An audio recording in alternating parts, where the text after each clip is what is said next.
We're now joined by a man who joined Leeds following his transfer from RB Leipzig this summer and who's already been earning plenty of plaudits. Huge round of applause, boys, for Tyler Adams. Woohoo! This is the official Leeds United podcast. Before we jumped on and started recording, Tyler, you looked a little bit shocked and I asked you what you were looking at. You said you'd just seen a picture of something. Can you elaborate and let all our podcast listeners know exactly what you'd seen, please? Yeah, it was a picture of Matt as Neville Longbottom in Harry Potter, and I'm a big fan of Harry Potter, so I was very excited to see that. Who was your favourite Harry Potter character, Tyler? Why are you putting him on the spot like that? You don't need to answer. I don't know. My favorite book was definitely Prisoners of Azkaban, and Sirius was probably my favorite character from that. So I was a big Sirius fan. Where did Neville rank in terms of favourite to sort of? It's not It not matters. really what the podcast is about, is matters. it? Honestly, it really matters. We got Michael. We got Michael Bridges here. Although, go on, Tyler. I'll give him top five. I'll give him top five for now. Wow, top five. Top five. You'll take that. And I was gonna say you were man of the match on Sunday as well, but you can stick that now. All Leeds, aren't we? The official Leeds United podcast. I'm doing really well. Settling in nice here from Leeds. Obviously, the past, I don't even know how long it's been now, 6-7 weeks has been a little bit of a whirlwind, from moving to Leeds to then going on preseason to Australia to then settling in now for the first couple of Premier League games. But it's been good. A lot of positives to take away from it. The people have been great helping me settle in. So just excited to be here. How is it in Leeds? I mean, obviously, it's very different from New York and even more different still from Leipzig. What do you make of it? Yeah, I mean, everything's obviously different than New York, but definitely a positive from Leipzig for sure. I'm enjoying it a lot. Obviously, just it being my native language again and being able to go out and speak to people on the streets and have conversations comfortably, go into grocery stores and not have to worry about having to speak German anymore is really, really nice. So the people have been amazing. I'm enjoying it a lot. Well, Tyler, I've got to say, after me leaving Leeds United and England many years ago, I've been in Australia for 12 years. Uh-huh. I've since come back, but I was there in pre-season 2 with yourself and the team. Just tell the listeners how that was for pre-season over there in Australia and what you enjoyed about that. Yeah, it was my first actual preseason tour, in a sense. So going down to Australia, I wasn't expecting to travel so long after making the transfer. So when I heard we were going to Australia, I was excited at first, and then when I realized it took a full day to get there, I was a little bit tired. But getting off the plane and seeing how far the Leeds support goes, and seeing how many Leeds United fans there are down under, it was unbelievable to see the support. So it was really good to have that exposure, go on a preseason tour, get some games under your belt, continue to improve the chemistry in the team before coming back to England. You've become a fan favourite very quickly over here, Tyler. What's the reception been like when you're out and about? What are the fans like with you? What kind of things are they saying to you?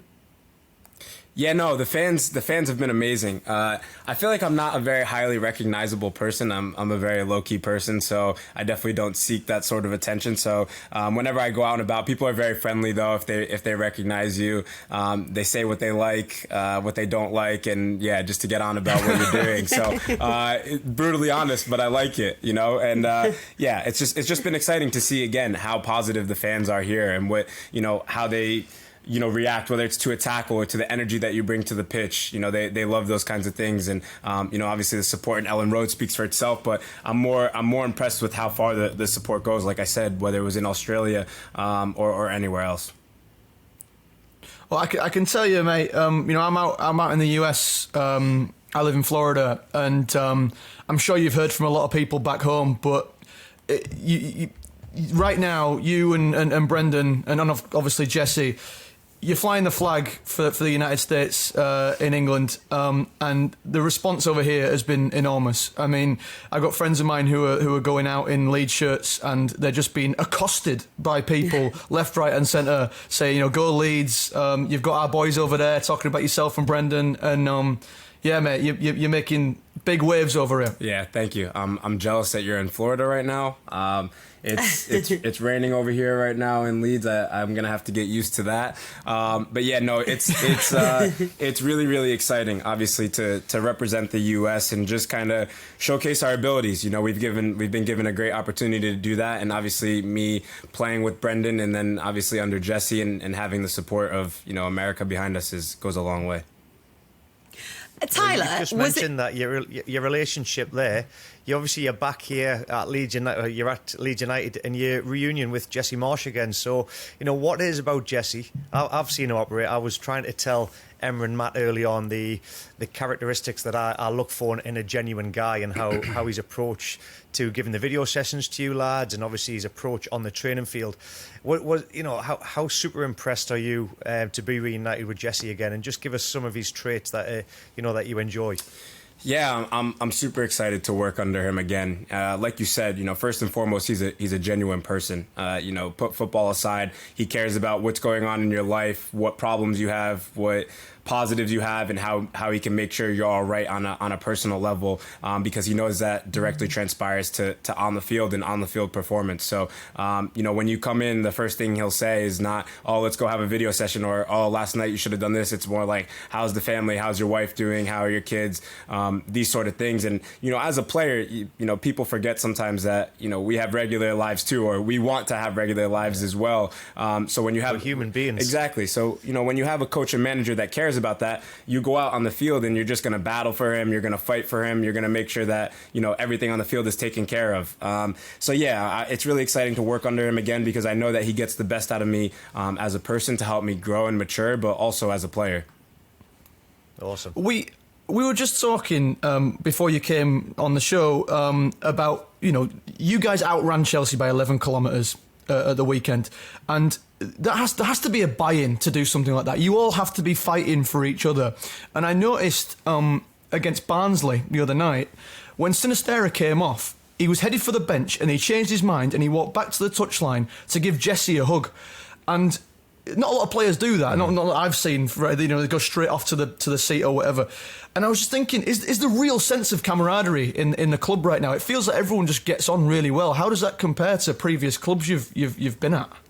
Yeah, it's completely different than the clubs that I've been at. There's no egos in our team, and that's very rare in a team to not have any jealousy or envy of the guys that are playing. Instead, the guys that are not playing are supporting the guys that are playing, and then next day on the training pitch, working as hard as possible to make sure that they're in either the lineup the next game or working hard to impress the coach. But coming into this locker room, I was just completely surprised by how selfless every player was. They bought into the idea that this can be an important year for the club. The progression that we obviously want to improve off of last year, continue to find more consistency while also having a big team development along with individual development. But the plan has been clear by the club of the direction that they want to take it, and obviously bringing in young players that fit the profile of how Jesse wants to play. So, they've obviously shown confidence in the manager and, allowing him to bring players in that fit his system. And, when you bring players that already know or already have an understanding of the system, it allows the guys around them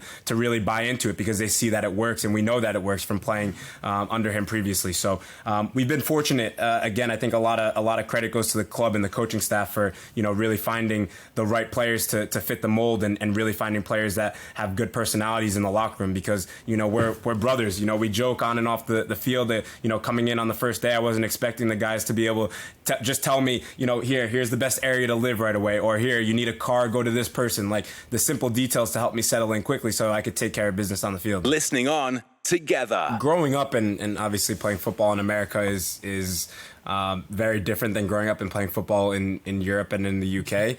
It's obviously not the main sport of America quite yet, although it's, I think, trending and starting to become, obviously one of the main sports. But growing up, I played a bunch of different sports. So, I played football, I played basketball, I tried baseball, but it was too boring for me. So I tried a bunch of different sports. But when I came to terms that I wanted to really, try and make football my career. I had always grown up watching the Premier League, watching Thierry Henry, who was, one of my role models growing up. Obviously, the influence that he had on me when he came to New York and played for the New York Red Bulls when I was coming through the academy was also huge. So it was always on TV for me. I was always waking up in the morning to watch Fox Soccer match reports and watch the highlights of all the games that were on. So it was always the main league for me growing up. Tyler, if you think baseball is boring, in- I'm going to upset a lot of Yorkshire people here. You should try cricket. Because Steady on now. After 5 days of playing that sport, you can actually draw. Work that one out. I like them both. But, obviously, I'm not a footballer, as Pat and Bex like to point out every bloody week. But what I find really interesting is what it's like. As someone who's come up through an academy, you've been, you're from New York, you've been at New York, you were at New York from day one. What was that like in terms of developing being a footballer, but in terms of schooling and developing on that level? Because there's one thing I know about America, particularly when it comes to sport, the academics are rated really, really highly, and you don't get to do one without the other. So what was that like coming through that system? Yeah, I don't know. You might have to ask my mom about this one. So when I was coming through the academy and really wanted to focus on football, school was without a debate always the most important thing in my life. It always came number one. My education from my mom was, there was no ifs, ands, or buts about it. It was, you had to finish, you have to get your college degree, you have to do everything because football is not guaranteed, and at least having an education will set you up with success afterwards. So when I had the opportunity to sign my first professional contract, my dad was like, it's a no-brainer, you have to sign your professional contract. And my dad was a college... How old were you at that point? I was 15 and a half, 16-ish. So, and it's funny because the conversations at that time were with Jesse. And that was the person that was, pushing me to, say, yeah, if he does this step first, then he could have a good career in Europe. We see the potential that he has. And my mom was like, I'm not buying it. Jesse's a good person, but he's not guaranteeing you a college degree. So in my contract, they had to put that they would pay for my university and my studies and everything like that. And then my dad was like, okay, Wow. We'll get it in your contract, and then you could sign your first professional contract. So, going through the ranks and everything like that, education was always the most important, especially for my mom. Superb. Do you know what? It Fair sounds play, like Mum and your mum would be a good agent, to be fair. Fair play to her. How have you coped in terms of the family situation, Tyler? You're still young. You're a young person. What is it like being so far away from your family? What's the dynamic there? How often do you speak to them? How do they feel? Yeah, my family has always been the most important thing for me. So I have 3 brothers who are all really close to me. Obviously, my parents, who I'm always keeping in contact with. But I'm very fortunate to have my girlfriend here living with me as well. She lived with me in Germany. And just having someone to, whether it's come back home to or on off days, just have that support. And whether, you're at home games and you have someone to look into the stands and show your support to. It goes a really long way. But yeah, my family gets over here as often as possible. They being in Corona times and being in Germany alone for those 2 years was tough, and not being able to see them for long periods of times. But the flight from New York to Manchester is not too far, so they'll be over here a lot. What does your mum think of Leeds, Tyler? We don't say that word very often on this podcast, but I'll let it slide this once. Oh, sorry. I apologize. Tyler, what does your mum think of Leeds? Does she like it as a city? She loved it. I think she was most fond about being able to read all the signs in English and know how to get around instead of having to be in Germany and be absolutely clueless. Oh my God. She would always be sending me pictures of signs and be like, can you translate this? Can you translate this? I'm like, Mom, I'm at practice right now. Can you leave me alone? So no, it's exciting. They're really excited to be here. My grandparents come from Glasgow. So they live in Florida now, but yeah, so there's a connection there between the UK and here, and home. So it's exciting for my whole family to be able to come to the UK. Tyler, if I can give you any advice, I'm from Newcastle, the northeast. We'd never really had many designer clothes shops where I'm from. I made the biggest mistake of taking my mother, after I signed for Leeds United, down. She found a store called Harvey Nichols, and I says, Mum, treat yourself, Mum. We deserve this. I came back an hour and a half later, and she had a personal shopper with her, and I panicked, because I didn't know what the hell she was buying. So a word of advice, stay with her or keep her away from that store, mate. Yeah, or just put a really low limit on your credit card, either one. Yeah. Smart man. All Leeds, aren't we?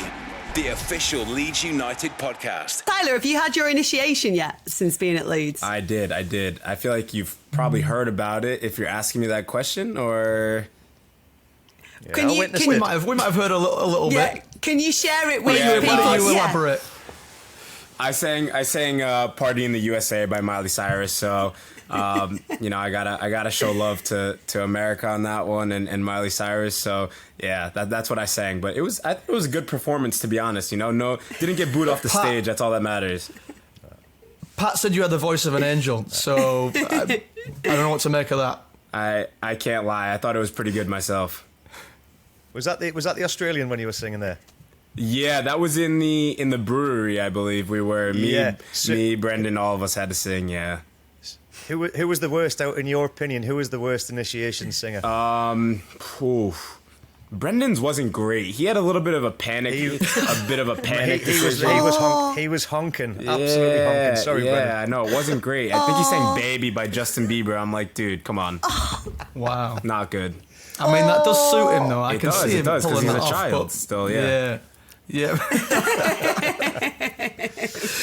Talking of Pat, he called you irritating on our show a week ago, and he meant it on the football field, and I think we all saw actually on Sunday exactly what he meant by that. You were all over the park. You were, everybody's shadow in the middle. What do you make of him? Yeah. What's he like on the training pitch? Yeah, Pat, I'll give him credit. He's class on the field. He's a top player. He was someone that when I was coming into the team, he helped me so much with everything, all the little details. Just someone, when you're coming into a new team and you know who the stars of the team are and who has, big reputations in the team, and, whether it's leadership, quality, all these things, you've watched them play before. You don't expect those players to be the first ones coming up to you, giving you advice. And he was one of those guys that had just come up to me immediately, helped me with all the little details, talking about what to expect when you play at Ellen Road, all these different things. And, on the field, I was very, very impressed by him. I knew he was coming back from, a couple of injuries, but right away you could see the quality that he had. We did a couple finishing drills, and I was like, damn, just get this guy the ball in the box and he'll put it away. So, he's class on the field. Listening on together. Have you had a Yorkshire pudding wrap? I haven't had one, no. Just Or saying. the Yorkshire burrito. It's good. Gotta be done. Burrito. Gotta be done. Oh, Dangerous, beautiful. man. These guys get weighed every day. He does not need a Yorkshire Yeah. burrito. Doesn't sound great. Doesn't sound great, if I'm being honest. End of season, you'll love it. You will. You Yeah, really once we've will. won the league, you can have one then. Deal. Now, we've also seen, Tyler, that you have been trying to, get down with a bit of the Leeds lingo. So we thought we'd put you to the test and see if you can recognise what some of these words mean. If you can't, it's going to be an education. Are you up for that? I am up for it, yes. Right. What do you think scraps are? That's scraps. SCRAPS. Scraps. Well, I mean, I know if you want to scrap in, New York, that means you want to fight. Scraps, I'm guessing, is, scraps. I would just say scraps, when I'm doing, arts and crafts, the scraps of, the paper I cut up or something. He's not wrong. Scraps are, in fact, a Yorkshire delicacy. They're the bits of batter that you get with your fish and chips. Oh, Tyler, they are succulent. They are beautiful.